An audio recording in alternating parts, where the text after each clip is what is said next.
podcast. I'm your host, Martell Llewellyn, and today we're going to talk NBA basketball. But today's main topic is Kyle Lowry. There's a lot of people who they didn't like what Pat Riley, the GOAT, the Godfather, had to say about Kyle Lowry being interstellar shape. But my thing is, I don't understand why people have such a big problem with that. When you come to the Miami Heat, you know that we're an organization where you're going to work hard, and everyone knows about the whole body fat percentage and stepping on the scale and just pretty much taking your body to a whole new level physically. My thing is Kyle Lowry knew that coming in. Also, Jimmy Butler knew that coming in as well, that when you bring your friend Kyle Lowry, he might have to be held to the same standard like everyone else on the team. My thing with Kyle Lowry is, yes, he's never been in any great physical shape. I mean, he's 6'1", kind of on the chubbier side.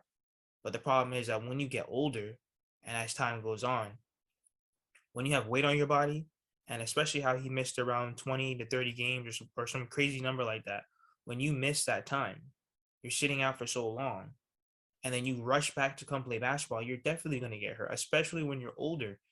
Maybe like when you're in your early 20s, you can get away with, missing some games and coming back, but you have to be able to stay on your nutrition. You have to be able to stay on your training.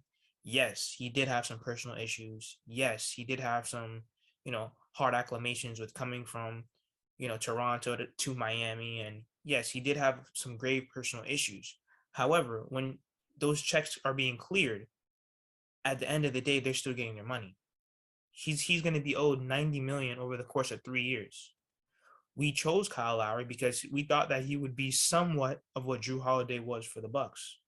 Drew Holiday helped them open up their offense, take the ball out of Giannis's hands. That's what we did with Jimmy Butler. We bought Kyle Lowry because guess what? They're very good friends. Also, too, Kyle Lowry is a champion. He knows about winning basketball. That's why we brought people like him, PJ Tucker, and even Marcus Morris. Even though he didn't fulfill his potential, they're champions at the end of the day that did contribute to a championship team.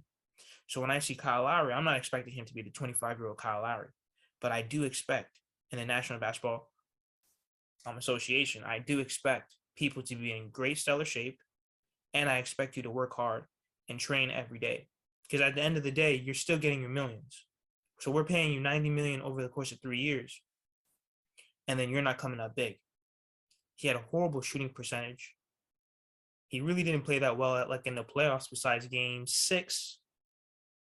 So at the end of the day, we need Kyle Lowry to do more for this Miami Heat team. He's going to be owed $90 million. And at this point, if he can't turn it around, by his saying quotes, it's going to be another waste of the season if he can't turn this around. Once again, I'm not saying that Kyle Lowry is not a good player, but we need him to step up in the big moments. We need him to help Jimmy. That's why we brought him here.